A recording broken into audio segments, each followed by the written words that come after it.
Entonces, vamos a hablar de Doppler transcraneal, principios y aplicaciones. Para eso debemos conocer definitivamente la neuroanatomía. Para cualquier estudio Doppler que vayamos a hacer, nosotros tenemos que conocer la anatomía y la anatomía vascular. Eso es para cualquier órgano. Entonces, es muy importante revisar los conceptos neuroanatómicos para poder hacer ultrasonido de la circulación cerebral. Esto de Doppler transcraneal no es nada nuevo. Esto fue publicado en 1982 por Aslid y colaboradores. Aquí la referencia que permite entonces estudiar globalmente o completamente la circulación cerebral, tanto en sus vasos extracraneales, como ya hemos visto durante el día de hoy, y todavía creo que nos queda el circuito posterior, ¿sí? Y la circulación cerebral y las consecuencias intracerebrales de cualquier alteración que pueda ocurrir en la circulación extracraneal. Y como objetivo principal, al igual que el estudio Doppler carotidio, es la prevención de un accidente cerebrovascular. Entonces, sencillamente un muy breve recordatorio de los vasos que vamos a estudiar. Tenemos el cerebro, vamos a entrar, vamos a navegar a través del foramen magno, vamos a llegar a la silla turca y vamos a encontrar los elementos vasculares que tenemos que estudiar en un protocolo de ultrasonido transcraneal. Vamos a estudiar las arterias carótidas internas después del sifón. Vamos a observar las arterias cerebrales anteriores, arterias cerebrales medias, arterias oftálmicas, cerebral anterior y arterias cerebrales posteriores inclusive. Como parte del transcraneal también tenemos el estudio transcraneal del circuito posterior, donde vamos a estudiar las arterias vertebrales y la arteria basilar. Ese es todo el protocolo. Todos estos vasos podemos estudiarlos y pueden ser evaluados perfectamente con la instrumentación adecuada. Les dije que tiene mucho tiempo, 1982, pero fue necesario poner un poco de orden y saben que nos manejamos con medicina basada en evidencia y a través de la medicina basada en evidencia se producen las guías, los guidelines. Y el Instituto Americano de Ultrasonido, el equivalente a los college, es el American College de Ultrasonido, publicó, después de hacer un análisis minucioso, sus guidelines para la realización de Doppler transcraneal en adultos y niños. Esto fue publicado en abril de 2012. Brasil publicó los guidelines en 2011 para la evaluación de estudio transcraneal de niños drepanocíticos, ya pero como una muy particular indicación de todas las que hay. Así que indicaciones, bien, no pretendo que lean todas las indicaciones en esta diapositiva, pero son numerosas las indicaciones reconocidas de este método. Vamos a ver las más importantes, las más utilizadas, tomadas de esa diapositiva anterior. Para la evaluación de la enfermedad oclusiva vascular cerebral, para estudiar los efectos de estenosis extracraneal en la hemodinamia intracraneal, como por ejemplo, después de la endarterectomía, carotidia, un error aquí, carotidia, vasoespasmo en la hemorragia subaracnoidea, el estudio del flujo en traumatismos cráneoencefálicos y para el diagnóstico de muerte cerebral. También es realizada por transcraneal. Sí, la evaluación de la vasculopatía en los casos de estenosis en los niños drepanocíticos para determinar la hemodinamia en malformación arteriovenosa, en insuficiencia vertebrovascular y es una de las cosas que más hacemos en nuestro laboratorio, insuficiencia vertebrovascular y niños drepanocíticos son las principales, son los pacientes más numerosos que llegan a nuestra sala. Para la evaluación de los pacientes migrañosos, con migraña también, ¿cómo fala migraña en portugués? Dor de cabeça. ¿Ah? Dor de cabeça pra caramba. Enxaqueca, jaqueca ou migraña. Jaqueca, em espanhol, é mais utilizado pelos pacientes. E o termo médico é migraña, que é enxaqueca. É isso aí. Lembre-se que no processo da enxaqueca, troquei para português, a enxaqueca tem um problema de vasodilatação e vasoconstrição. Então, perfeitamente pode ser avaliado também com a utilização do doble colorido transcranial. E también el estudio de los pacientes con foramen oval permeable. Y voy a hablar 2 diapositivas un poquito más allá, con más detalle. Algunos autores lo consideran que debe ser el gold standard y no el Doppler transesofágico, el estudio cardíaco, ecocardiograma transesofágico. ¿Cómo es la técnica a utilizar? Bueno, lo primero es que nuestros transductores son diferentes. Vamos a utilizar los transductores cardiológicos de baja frecuencia, multifrecuenciales para hacer con imagen. Hacemos 5.1 MHz, 4.1 MHz. Lo importante es que tenga baja frecuencia. Con baja frecuencia, si me acompañaron en la clase de física esta mañana, si la frecuencia es baja, la longitud de onda, la amplitud de esa onda es grande. Por lo tanto, esa onda de baja frecuencia es capaz de atravesar la calota craneana. Entonces, por eso es que no utilizamos ventanas acústicas como se utiliza en la ecografía transfontanelar o en las suturas, es a través del propio hueso.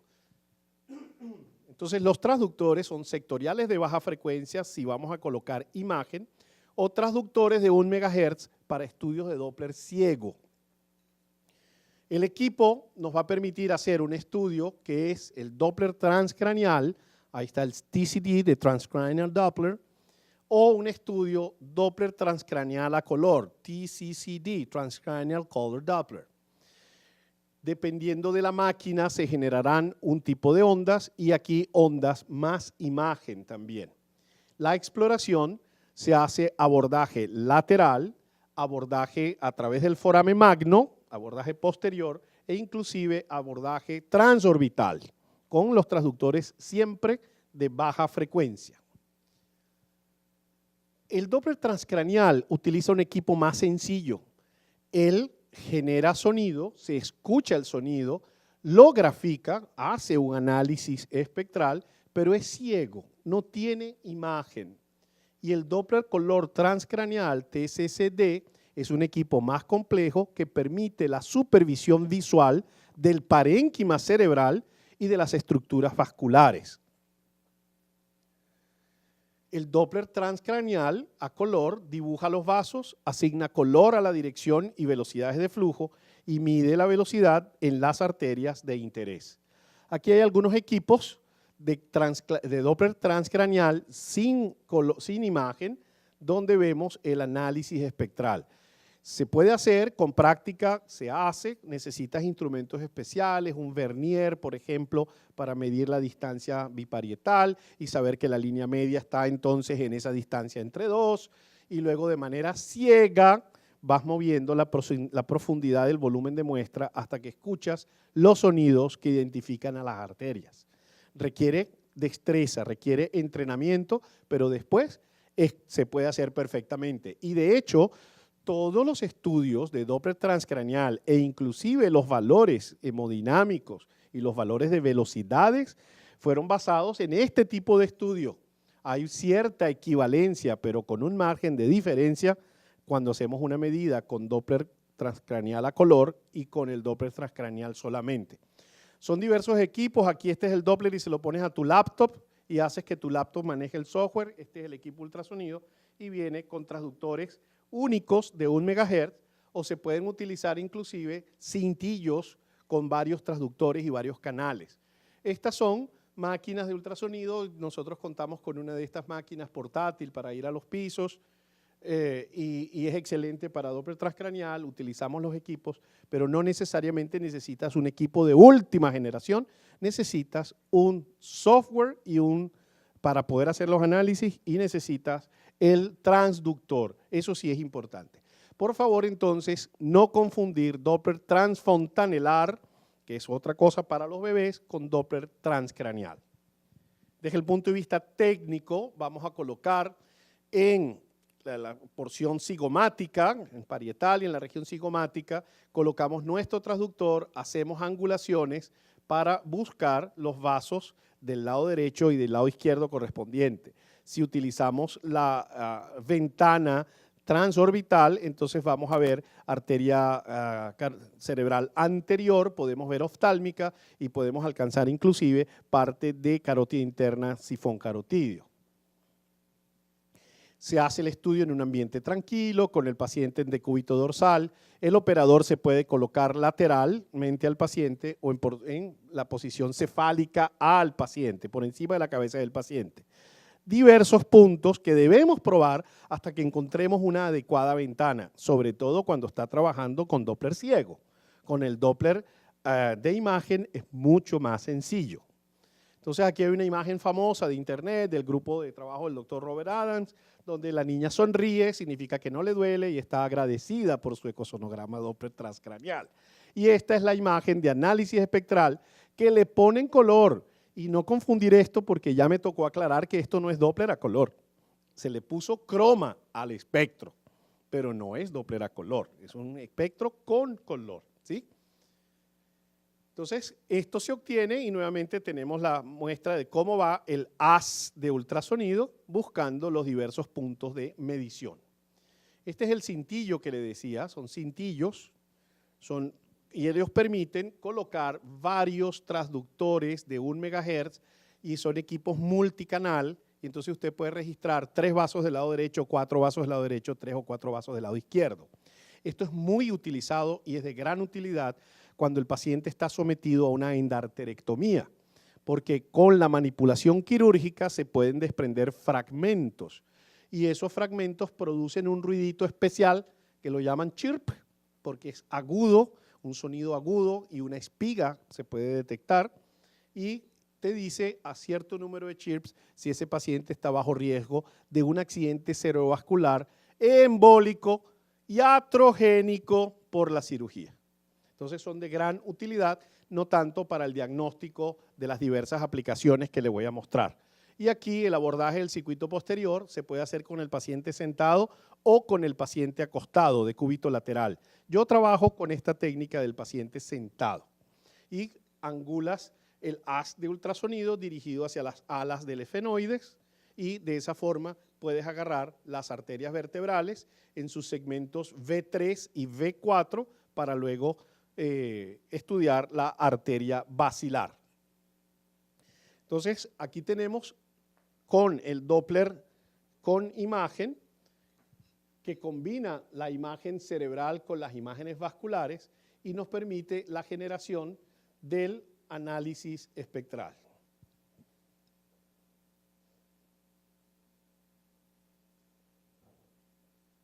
Entonces, cuando estamos en el modo B, nosotros podemos ver, y la manito quedó justo, donde estamos en línea media. Esta es la región del tálamo, parece una mariposa, borboleta, puesta de medio lado, y ustedes ven fácilmente la pulsatilidad de los vasos. ¿Okay? Se puede ver, esto es trabajando con transductor de 1 MHz. Luego,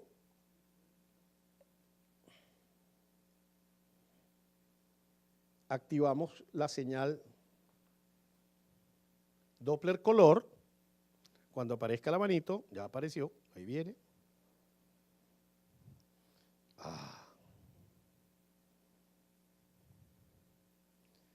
Ok, y entonces cuando activamos el color, pues vemos perfectamente los vasos, arteria cerebral media, en este caso algunas veces la vemos la contralateral y vean ustedes los elementos que conforman el polígono de Willis. Entonces activando, primero viendo la pulsatilidad y luego vemos con el color la dirección de los vasos sanguíneos. Aquí tenemos otras también, donde perfectamente se identifican todos los elementos del polígono de Willis y a medida que nosotros movemos un poco en anteroposterior el desplazamiento del transductor, vamos observando con mayor detenimiento.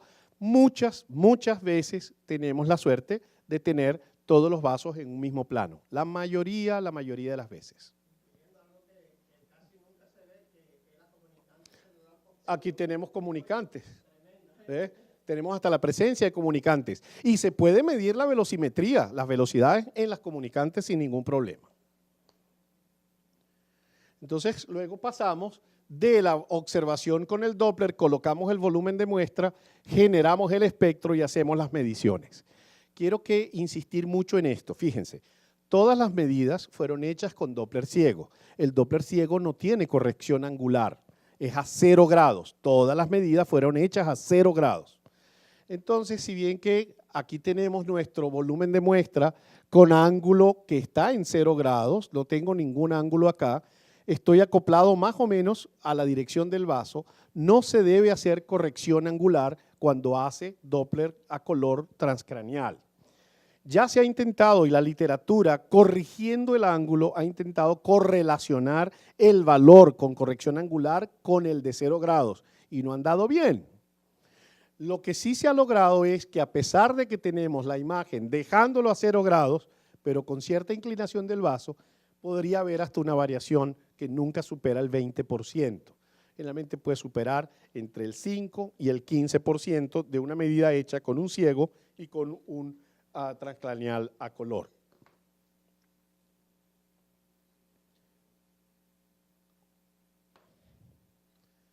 Entonces vamos midiendo en cada uno de los vasos, si me deja, y vamos viendo sus patrones hemodinámicos. Quiero que observen, por favor, este patrón. Este se aproxima al transductor, está en rojo, y vean ustedes cómo se desplaza por encima de la línea de base. Este se aleja del transductor, está por debajo de la línea de base, dependiendo. Lo interesante, hay algo aquí misterioso. Entonces, en Doppler periférico, la tendencia, la norma es dejar los flujos arteriales por encima de la línea de base y los flujos venosos por debajo de la línea de base. En Doppler transcranial preferimos dejar la orientación que lleva anatómicamente o fisiológicamente el vaso. Y cuando nos colocamos aquí en la bifurcación, de donde la arteria carótida interna distal divide en arteria cerebral media y arteria cerebral anterior, cuando colocamos el volumen de muestra acá, generamos esta imagen bidireccional absolutamente normal, un poquito turbulenta, si se quiere, con estas imágenes que vemos acá. Y ahí vamos haciendo las mediciones. Ya están determinadas cuáles son las mediciones. Voy a tener que… Mouse activado en el bolsillo. Ya se resolvió el misterio. El misterio, ya. Entonces, están todos los valores, están determinados para los adultos básicamente. En los niños son un poco diferentes, pero en los niños la principal indicación, por supuesto, es en la anemia drepanocítica. Entonces, ya les dije que el ángulo va a 0 grados. Cuando estamos trabajando con adultos, tomamos el valor de la velocidad media. Ya también dije que se hizo siempre con Doppler ciego los primeros valores, tanto de adultos como niños. Entonces, en adultos, velocidad media. Entonces, veamos algunas aplicaciones clínicas.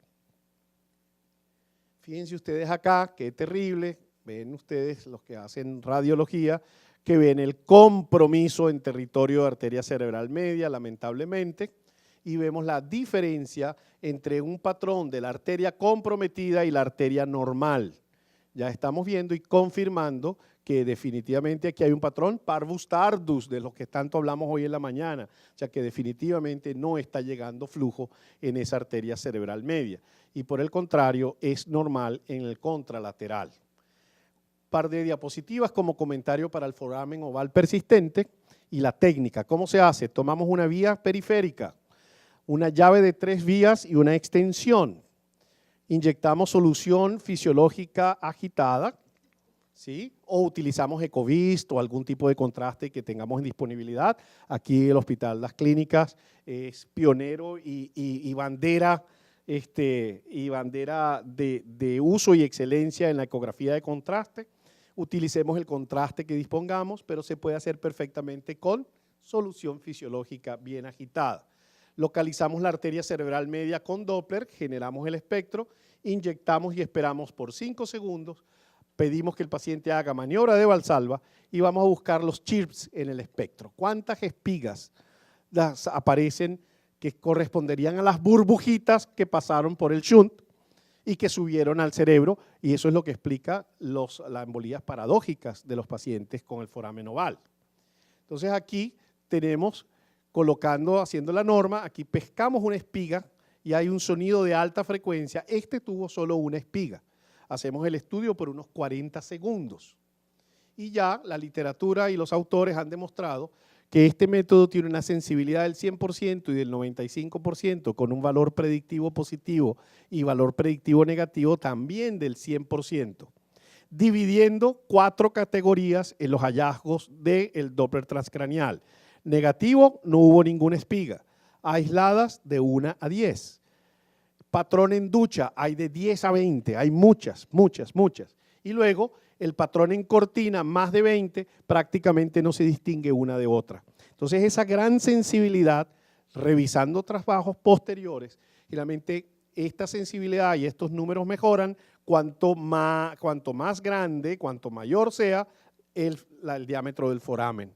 Entonces, sí, es súper el mejor método cuando hay patrón de cortina. Baja un poco la sensibilidad hacia patrón en ducha. Entonces, los patrones en ducha y cortina se asocian a un foramen permeable de mayor tamaño con eventos clínicamente significativos. Y hay, repito, literatura que preconiza que es considerado en la actualidad como el estándar de oro. Eso puede ser discutible en un congreso de cardiología, por supuesto. En drepanocitosis, 10 a 20% de los niños tienen lesiones silentes, tienen un ACV y no lo sabían.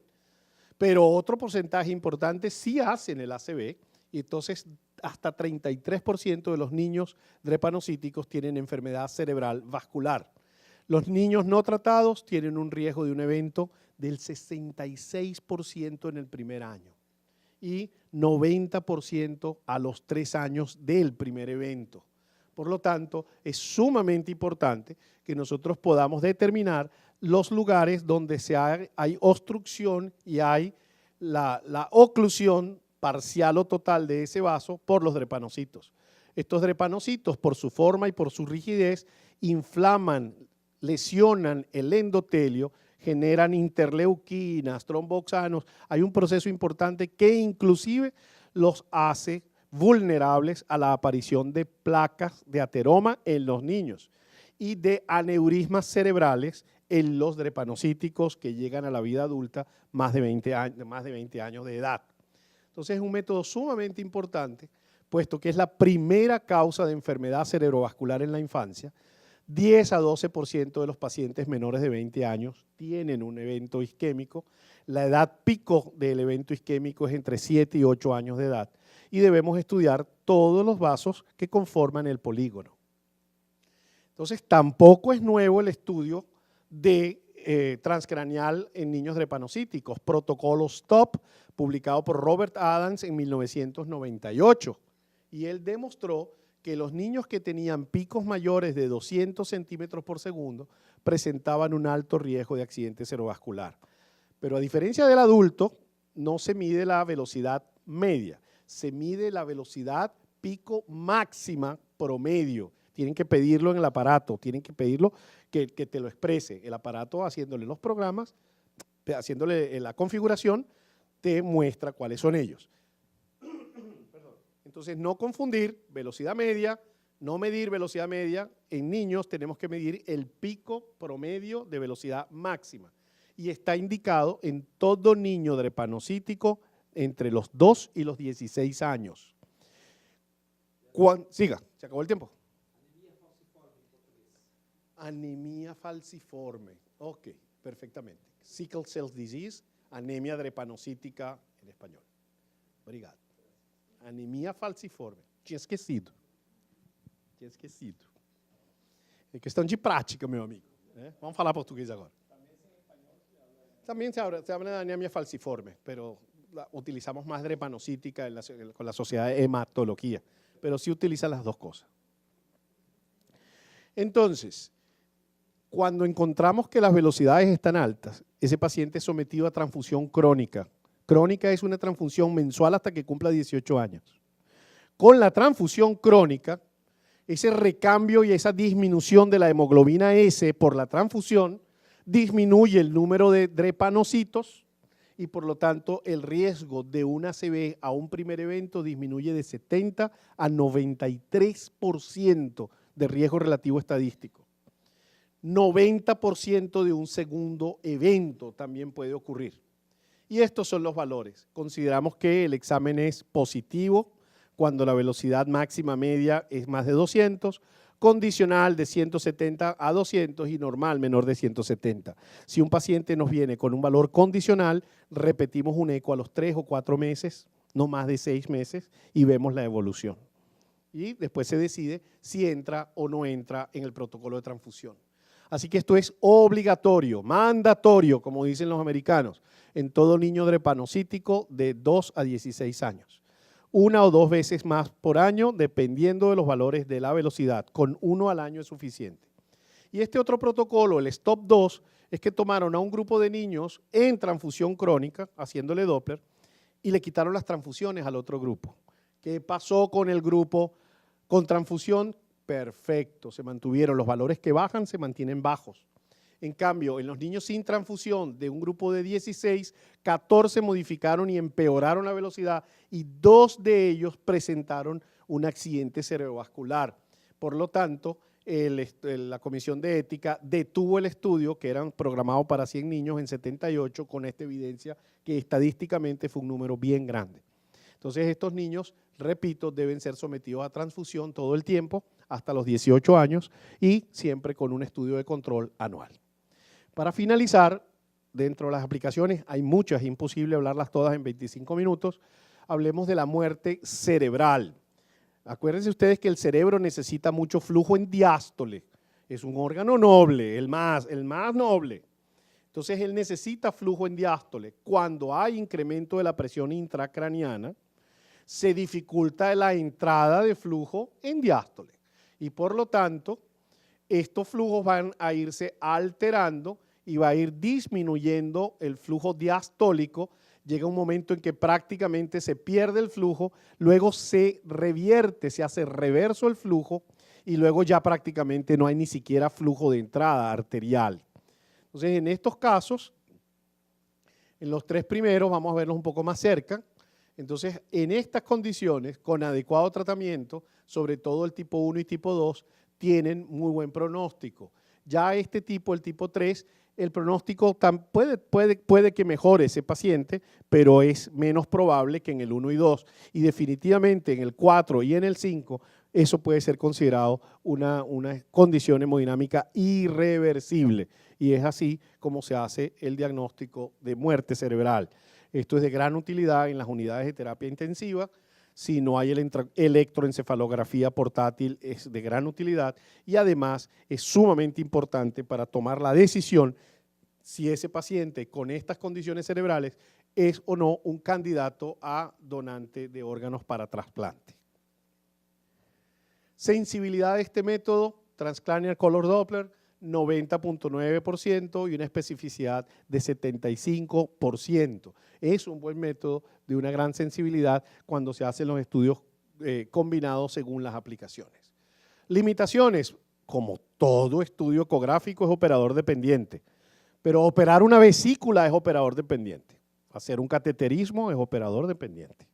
Entonces, siempre decimos, no, que el eco su problema es que es operador dependiente. Todo lo que hacemos en medicina es operador dependiente. Pero definitivamente requiere entrenamiento y mano con destreza. 20 a 30% de los adultos y 11% de los niños no tienen una ventana acústica adecuada que me permita el paso. Y estos números, nosotros hicimos una serie de 180 niños y nos dio este mismo número, 11%. Ese es el mismo número que le dio al doctor Robert Adams. en los adultos, cuanto más anciano, peor ventana. Y peor ventana tienen las mujeres que los hombres.